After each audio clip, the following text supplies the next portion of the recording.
live. Yeah, we going live. Hey, we going live. Yeah, we going live. Yeah, we going. Yeah, we going. Yeah, we going live. From the 50-yard line, we going live. From the 50-yard line, we going live. From the 50-yard line. Hey. All right, on to the real. All right, so this on to the real is kind of a one that hits close to home for me. And I think in some respects it may for Step as well. Only from the standpoint that the recipient of this on to the real spotlight is a native Atlantan. A female. So, yes, and a woman, a Black woman. And so our on to the real spotlight for this week is Tamica Smith-Jones. And so Tamica Smith-Jones is currently the Chief Operating Officer of Athletics at Kennesaw State University, which is just north of Atlanta. Huh? Girl, I say go girl. Yeah. But again, she's a native Atlantan, but she got her start. She played basketball at Troy University before transferring and graduating from Alabama A&M, where she played basketball and ran cross country. Okay. After that, she got her master's degree from Savannah State and a certificate from Warren National University. Okay. She got her start in athletics at Clark Atlanta University. Excuse me. She got her start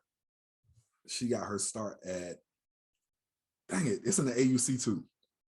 I don't know how that just it's Spelman Clark. It's Spelman Clark, Morehouse, and Morris Brown. Morris Brown. Okay. So she got her start at Morris Brown. And after Morris Brown, she went to Clark Atlanta, where she was the senior administrator for compliance. Then she became the athletic director at Clark Atlanta. Once she left Clark Atlanta, she went to the University of Texas at San Antonio, and then was the associate AD, the senior associate AD for internal affairs, and that was all before going to UC Riverside, University of California, Riverside, where she was the athletic director. So she's been in this game of athletics for well over 20 years. Yeah. And I just wanted to spotlight her because there aren't many women in athletic administration at this level. Not at that level. No. You know, and so well, that's one of the reasons I wanted to spotlight her. But the reason I even know about her is that I've been, for those of you who don't know, I've been, I was about to say volunteering at Kennesaw State University basketball games, where I've had the pleasure of meeting Miss Tamica Smith-Jones and Mr. Milton Overton, who are basically the athletic director, Milton Overton, and the second in command, Tamica Smith-Jones. And they showed me nothing but love. I've spoken to both of them about, my goals as far as athletics and what we do with the Field to the Real project and podcast. And so when I spoke to her last night, and I had found out that she started at Troy, but actually ended up at Alabama A&M, I was like, oh, this is a no-brainer. So yeah, I love it. Shout out to her. Yes. For sure. Yeah. For sure. That girl magic. All right. Kudos, lady. I love it. Yes. Go for it. I'm here for it. I'm here for all of it. Yes. All right. So our feel good, we got kind of two feel good final thoughts this week. Yes. First one is the eyeball sweater. Yeah. Because we lost a legend this week. Even though he was up in age, it was still unexpected. Yeah. Hall of Fame broadcaster, player, coach, John Madden, passed away this week. Yeah. And for me, I think Howard Cosell was on the way out when I was young, and John Madden kind of filled that space. Yeah. So for most of my childhood and even young adulthood, John Madden was the face of football commentators for me. And I loved him because he was just himself, unapologetically. Right. Unlike like Howard Cosell was more of your charismatic, down the middle of the road type of. Joe Buck reminds me. Yes. Of a Howard Cosell type of commentator. Yes. John Madden did not care. Did not care. Said what he felt what he said. So I loved that about him. And sorry, condolences to his family, for sure. Yeah. That's a big loss for not just them, but for the world for NFL, for the world, just a big loss. Football in general, just a big loss. I think about how, I was born in 1983. The first John Madden football game came out in 1988. Now, at that point, I didn't have a system to play it on, so I didn't play it that early. But ever since I can remember, I love football. And so the first video game I ever possessed was on Nintendo, and it was John Madden football.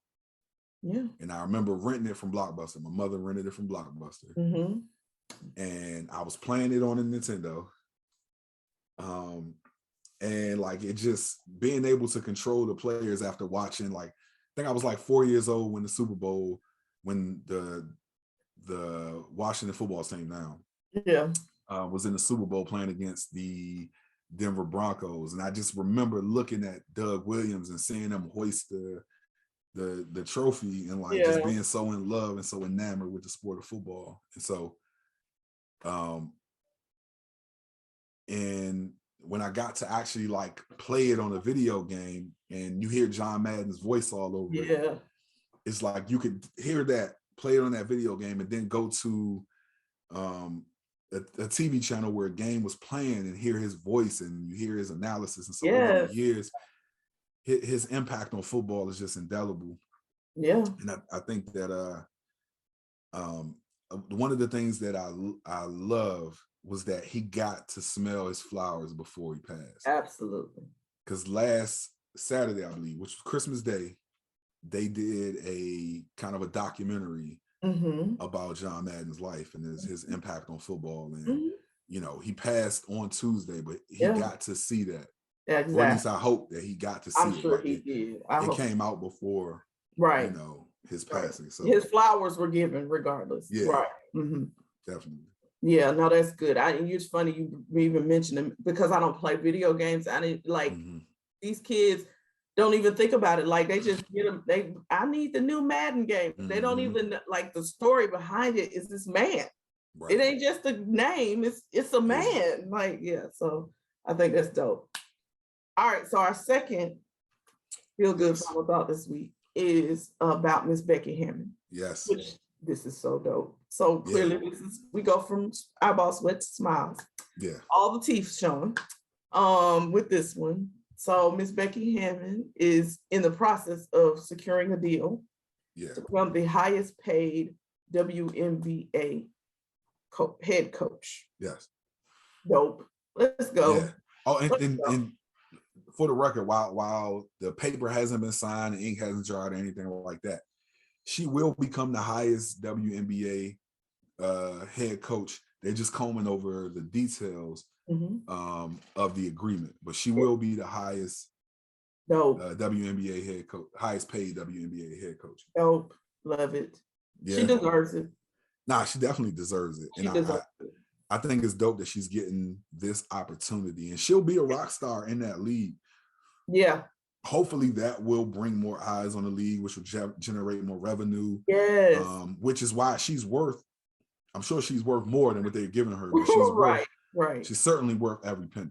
Yeah, no, I love this. For her to come from the NBA and go, like, you know what I mean? Like that in itself is huge. It's almost like when we talked about the kids making the decisions, these 5-star recruits making the decision to go to HBCUs. Right. It's like that one kid, of course I can't remember his name, and his whole purpose in doing so was to spotlight and bring more attention to the HBCU as an option for other athletes. He was willing to be that pioneer, and I feel like her doing this is doing the same thing. So I gotta be honest, it's a bit bittersweet for me. Yeah, to see her leave the NBA. To see her leave the NBA, because I feel like, you know, she was on the cusp of getting an NBA job, and I think that,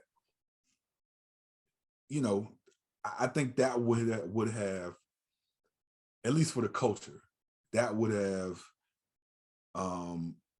been like a significant step in, you know, women equity, and you know what I'm saying? Yeah. Because there are a bunch of men's coaches in the WNBA. Absolutely. But there's no male, there's no woman head coach in the NBA. No. And so I think personally, I just would have liked to see that. Yeah.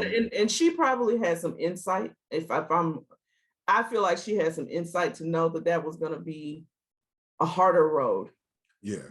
You know what I mean? Probably so. Being a head coach. She probably wouldn't have, you know, because as we know, she didn't get the Portland job. And so she probably saw that, okay, maybe, you know, there's a ceiling to this. Yeah. Yeah. So, but kudos to you, Becky. Good luck. Yeah.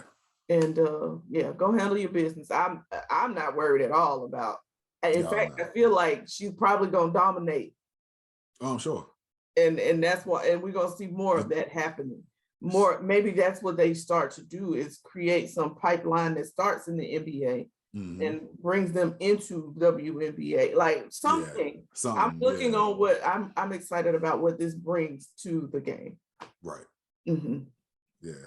Yep. All right. Show picks. We're at the end, so here we are with our show picks. What you watching? I am watching a mini docu-series on Netflix called The Business of Drugs. And this is former CIA, Is this pharmaceutical drugs? This is illegal drugs. Okay. So like each episode has an illegal drug. So episode 1 started off with cocaine.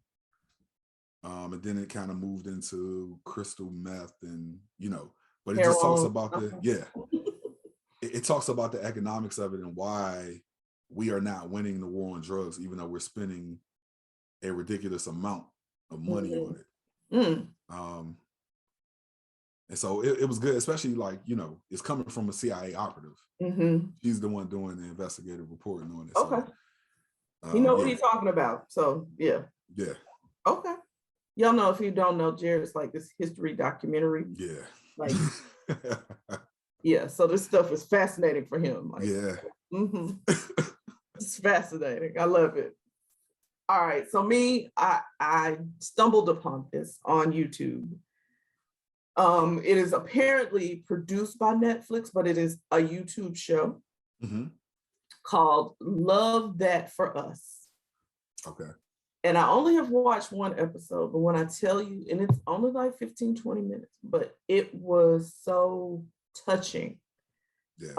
It was Amber Riley, who was an actor and singer, and her guy, and I don't know his name, but basically what this show is just sitting down with them, and they go through, they use a topic. The way that they format, I believe, is they use a topic, and they use that topic to discuss their own relationship.